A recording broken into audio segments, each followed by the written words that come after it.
The wind beneath the pines. The pine trees whispered secrets as they swayed in the wind, their long shadows stretching across the Redfeather land like protective arms. In the heart of the reservation, where dirt paths wove between wooden cabins and smoke curled from fire pits, 16-year-old Aiyana Redfeather stood barefoot, her eyes closed, listening to the wind.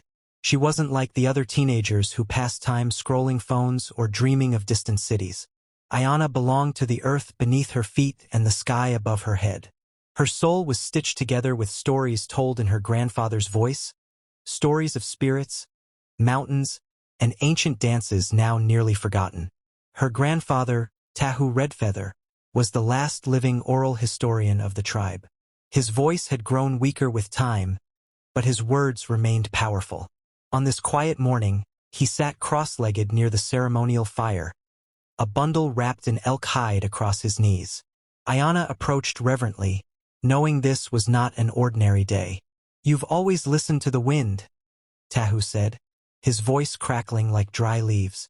"Today it listens back."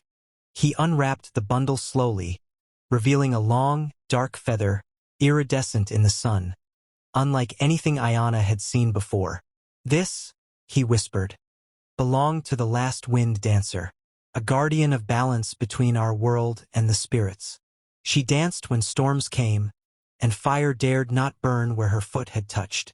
Aiyana reached out, her fingers trembling as she touched the feather. It was warm, not hot but living, like it held a pulse of its own. Aiyana didn't speak.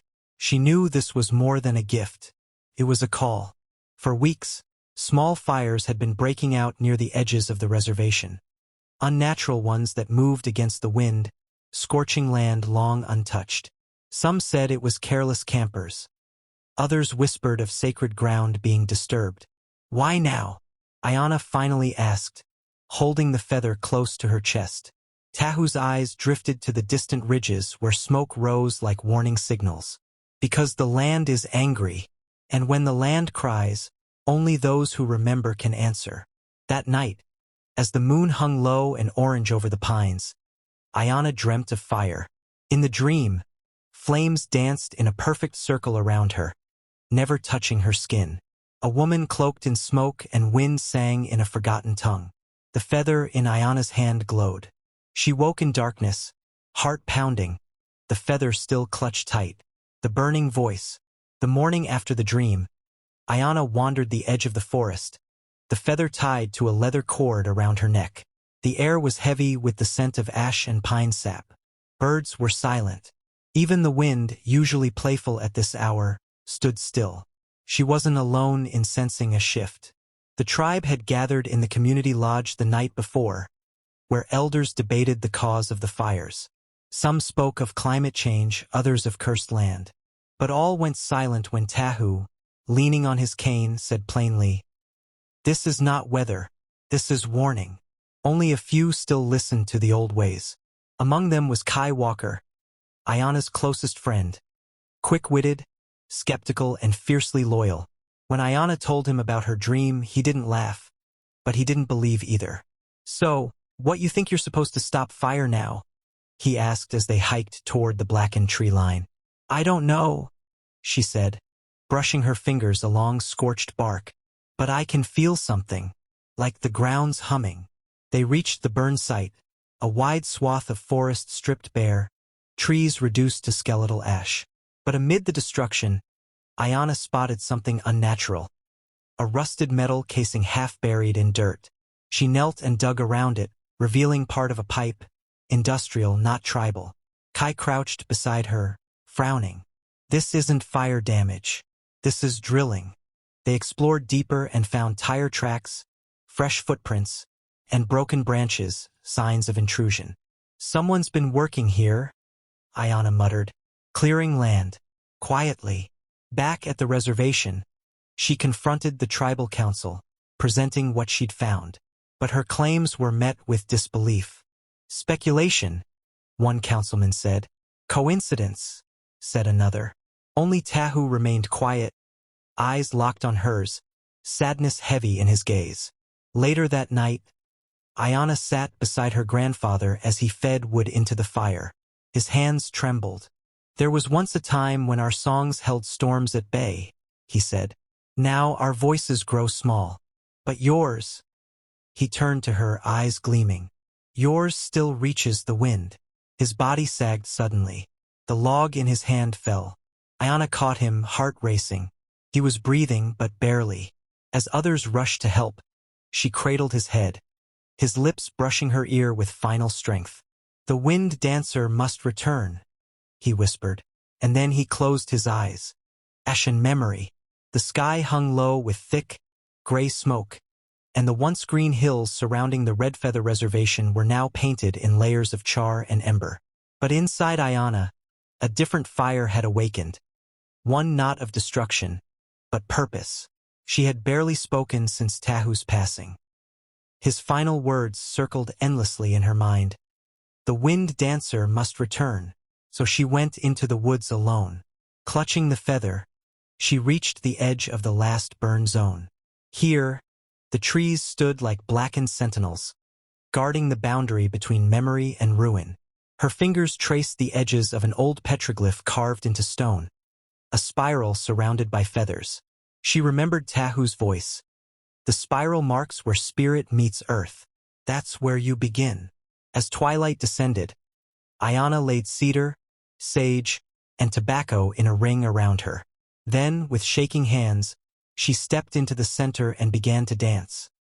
Not with the polished grace of ceremony, but with raw instinct.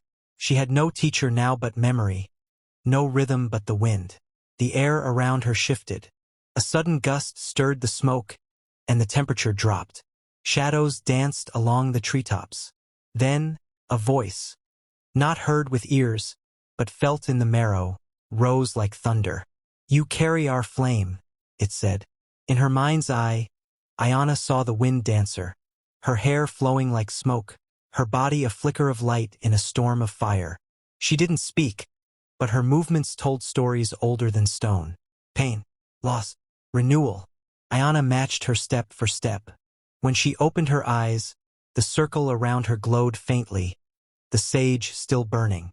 But the ground, charred and lifeless before, now pulsed with a faint shimmer of green. She knew what she had to do.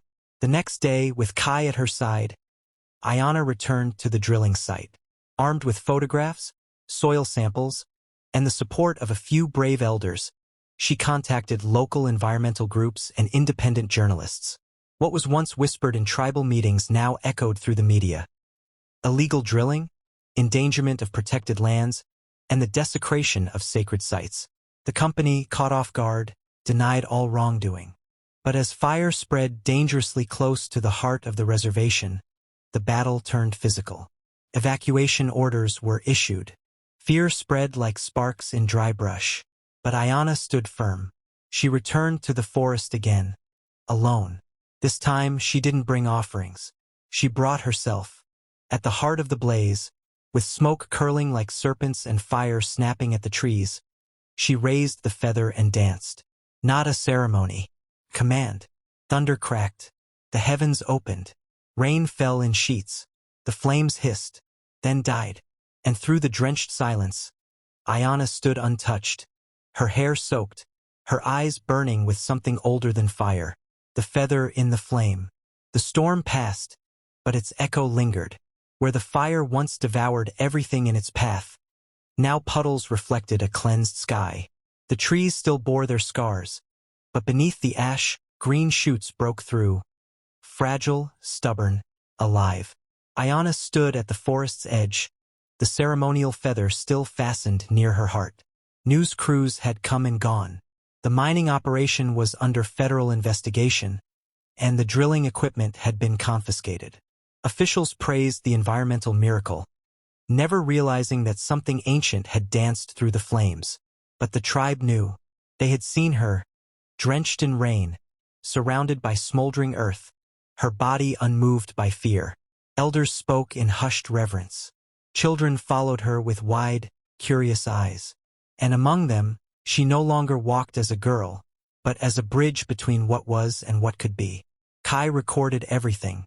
His camera, once used for school projects, now captured testimonies, songs, and oral histories.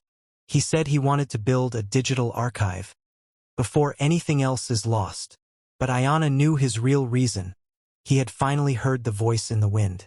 She spent her days teaching the young ones the songs her grandfather taught her, the dances once forgotten, and the sacred respect for land as a living being. She didn't preach. She guided. And when she spoke, the air around her seemed to lean in. One morning, weeks after the fire, Aiyana climbed to the highest point in the forest. There,